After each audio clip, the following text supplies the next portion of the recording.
Good evening. I'm John Yang. Israel continued bombarding parts of Gaza today, even as its negotiators prepare for mediated talks with Hamas in Egypt aimed at a deal to exchange the remaining hostages for Palestinian prisoners held in Israel.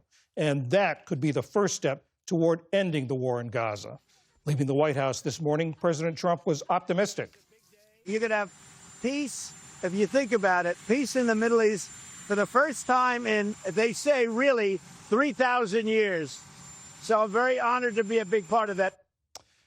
Appearing on ABC's This Week, Secretary of State Marco Rubio balanced optimism with the remaining hurdles. This is the closest we've come to getting all of the hostages released, every single one, all 48, including the 28 who are deceased, of course, the 20 that are still alive. But, there's a lot of pitfalls along the way. There's some work to be done here. In Jerusalem, near Prime Minister Benjamin Netanyahu's residence, relatives of hostages kept up their pressure for a deal. Now, when it's almost here, we feel it. We must not let this opportunity be damaged. This historic agreement must not be sacrificed again on the political altar, on the sovereignty of the Prime Minister, or on the chair of his political partners, like the ministers in his government. The war began 2 years ago this week after Hamas's bloody assault on Israel. Daniel Estrin is NPR's correspondent covering the Israel-Hamas war. Daniel, what should we expect from these talks, especially from the Hamas side? This is a pivotal moment, but there's not a lot of optimism that this is going to be done and dusted in just a few days, as Prime Minister Netanyahu suggested over the weekend. First of all, it's going to take a few days just for the top Israeli negotiator, Ron Dermer, to arrive in Egypt for the talks. That's according to a person briefed on the matter.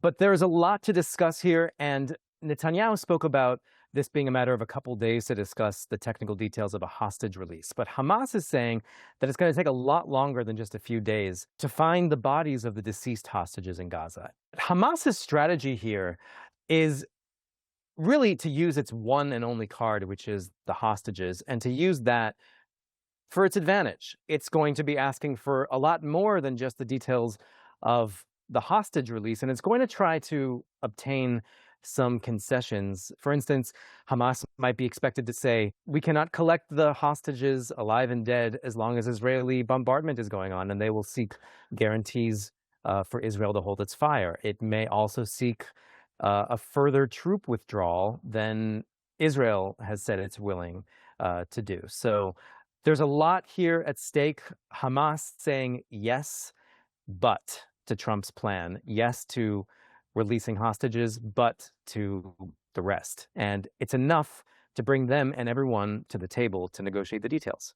Is this going to get to the issues beyond the release of the hostages, to sort of what happens next to Gaza, what happens next to Hamas?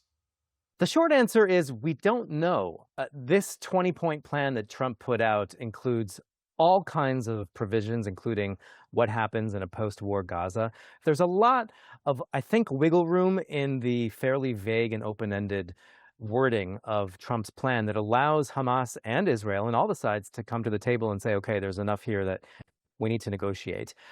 There is so much to discuss about post-war Gaza, about post-war governance, a multinational Arab and Muslim force inside Gaza.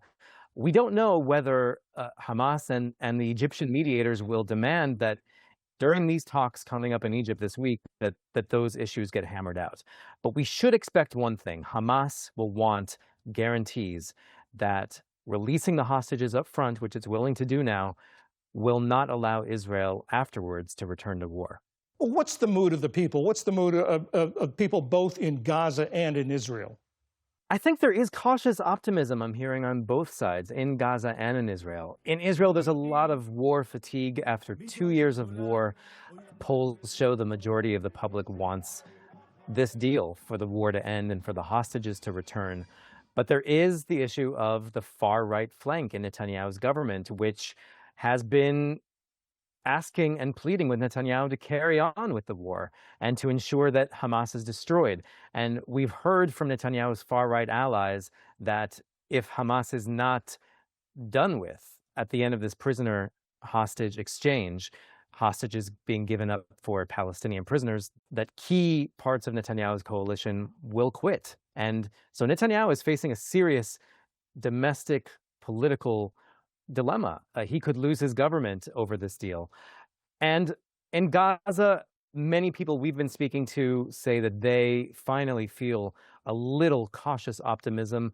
There were large crowds that gathered hearing that Israeli troops withdrew from some parts of Gaza City. Some of those people were reported killed, according to Gaza health officials.